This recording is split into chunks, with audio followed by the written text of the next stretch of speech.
La microclase de la implantación anómala de la placenta, una de las causas más frecuentes de hemorragia del tercer trimestre. Entonces, la placenta es anormal cuando se adhiere incorrectamente al útero. En la actualidad pues es baja, es de 3 de 1000 mamás, pero su morbilidad está asociada principalmente con el riesgo de hemorragia masiva. Esta tiene 3 clasificaciones. Uno es la placenta acreta, que ya se las voy a mostrar.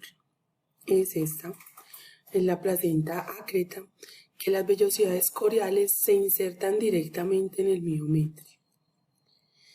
El segundo es la placenta íncreta.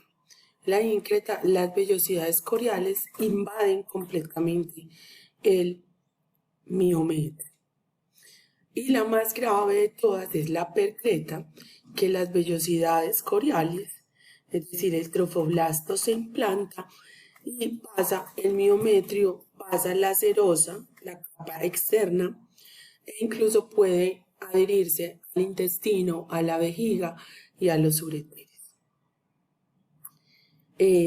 Aquí les muestro, este es el endometrio, este es el miometrio y esta es la serosa. Es decir, después de la serosa sigue el intestino y sigue la vejiga.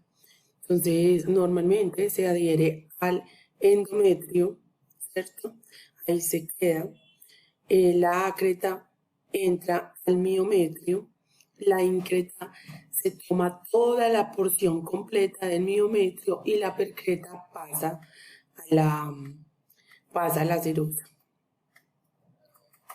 Es importante tener presente que el principal riesgo de la presencia de la placenta previa es las cicatrices en el útero, es decir, pacientes que ya hayan tenido cesáreas previas o hayan tenido miomectomías, ¿sí? Recuerden que en el segmento inferior es un área pobre de decidua y existe el riesgo de que en estas cicatrices uterinas se adhiera, después sale la placenta, ese es el periodo del alumbramiento.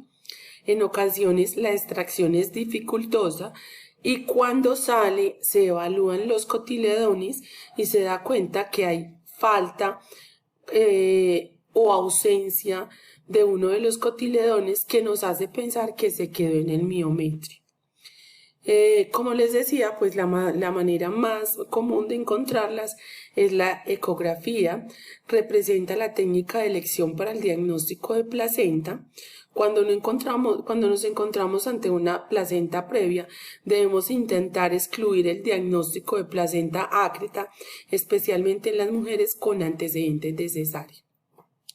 Ya cuando tenemos una acreta, una percreta, una íncreta, lo ideal es que podamos, después de diagnosticarla por ecografía, realizar una resonancia magnética. Resulta ser muy útil para las placentas percretas e íncretas para darnos cuenta dónde o si estamos sospechando de que hay invasión al tejido a los lados, es decir, al intestino, a la vejiga. Dado pues el alto riesgo de complicaciones como una hemorragia y que uno no tenga claridad si hay o no una adherencia de esta placenta, es importante planificar cómo va a ser la cirugía, cómo va a ser la cesárea en su momento. Lo ideal es que la paciente no llegue en un expulsivo y no se haya evaluado previamente. Entonces, puede existir parto vaginal cuando se presenta una placenta acreta. Muchas veces el manejo es realizar curetaje, sacar el exceso de cotiledones que quedan en el endometrio. Y la placenta íncreta y la percreta idealmente pues debe de ser por cesárea. Entonces uno debe tener la paciente programada Para cirugía, en estos casos, la cirugía debe ser electiva de 36 a 37 semanas. Debe haber visto el anestesiólogo, reservar sangre por el riesgo de pérdida sanguínea, la firma de consentimientos por posibles complicaciones como hemorragias severas, como necesidades de transfusión e incluso como la misma esterectomía. Luego, el tercer día, pues Methotrexate de 80 miligramos intravenoso semanal por 4 dosis. Control de betas, es decir, la beta, lo que estamos buscando es que no haya mayor invasión del trofoblasto. En caso de que se presente, pues entonces la beta aumentará. Es muy importante pues ligar las uterinas y hacer histerectomía en caso tal de que se presente una hemorragia. Hacer una angioembolización de las arterias uterinas por el riesgo de sangrado quirúrgico cuando se tiene una percreta y el tratamiento quimioterapéutico contra la proliferación. Una de las causas de la hemorragia en el tercer trimestre es la placenta previa. Se habla de placenta previa cuando la placenta se inserta parcial o en su totalidad en el segmento inferior del útero, es decir, en el óxido. El riesgo es superior en caso de cesárea previa y aumenta proporcionalmente al número de cesáreas. También hay un mayor riesgo en otros casos de cirugía uterina como miomectomía o en antecedentes de legrado. Es importante tener presente la clasificación. No hay claro consenso por los criterios más utilizados. Sin embargo, hay placenta previa no oclusiva y placenta previa oclusiva. La placenta previa oclusiva, la placenta cubre completamente el orificio cervical interno y la placenta previa no oclusiva se divide en dos. Uno, la placenta marginal. La placenta marginal es adyacente al margen del óxido, pero sin sobrepasarlo. Y existe la de inserción baja, que bordea hacia un borde placentario alrededor de 2 centímetros del óxido. Se los voy a presentar. Es decir, como lo acabo de decir, las placentas previas hacen una oclusión total al óxido. La marginal cubre la mitad del óxido y la placenta de inserción baja es cercana al óxido. ¿Sí? Hay estudios, pues la mayoría terminan en cesárea. Sin embargo, esta placenta de inserción baja a quienes dan parto vaginal con el riesgo del sangrado, ¿cierto? Eso es importante tenerlo presente porque puede pasar. En cambio, las otras siempre es por cesárea. Existe una clínica, el sangrado es indoloro e inmotivado, es decir, sin actividad uterina, pasa más en 2/3 de la población que sea entre la 30 y la semana 36.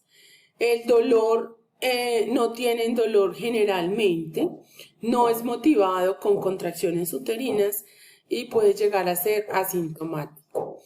El tratamiento de parte de nosotros es evitar los tactos vaginales, la actividad sexual vaginal o anal y la inserción de elementos en cavidad. Es decir, no tampones. Está todavía muy diferido este asunto del reposo y disminuir la actividad física, sin embargo, todavía se sigue mandando con indicaciones del parto, como les dije. La idea es que sea por cesárea.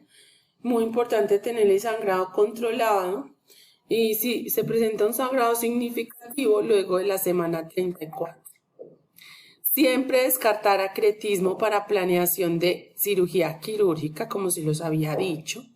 Una ecografía intraparto para evitar, pues, no conocer dónde está la placenta. Los óbitos fetales son un gran reto, es decir, lo ideal no es sacar un óbito fetal por cesárea. Lo ideal es vaginal y la conservación del útero. En placenta previa se desembaraza entre la semana 36 y 37 y en placenta de inserción baja entre la semana 37 y 38. Se puede dar trabajo de parto en placentas de inserción baja, sobre todo la que no ocluye el óxido o no ocluye parcialmente el óxido. Se puede pensar en esa posibilidad, solamente que hay que... La tercera causa de la hemorragia del tercer trimestre es el abrupcio de placenta o desprendimiento de la placenta. Es muy grave. Generalmente pues el manejo es quirúrgico y emergente. Puede ser que sea parcial o completa. Entre más se desprenda, más riesgo para el feto. Puede ser por una patología vascular, es decir, una preeclampsia, es decir, una diabetes, o puede ser por una injuria directa como un trauma que me caí. La activación del factor tisular y la trombina juega un papel decisivo en la historia pues de esta patología. El abrupcio de placenta tiene unos factores de riesgo, como las mamás consumidoras, como las mamás del tabaquismo, como les decía, la preeclampsia o anormalidades congénitas. La manifestación principal pues es el sangrado. El volumen de sangrado no es un marcador de severidad porque puede presentarse un hematoma y el hematoma estar sangrando y estar contenido entre el endometrio y la serosa. El hematoma retropresentario confirma el diagnóstico por su ausencia, pero no la descarta, y si hay un desprendimiento mayor del 50% es inminente la muerte fetal y la coagulopatía intravascular diseminada. Hay que diferenciar muy bien entre placenta previa, entre el abrupcio de placenta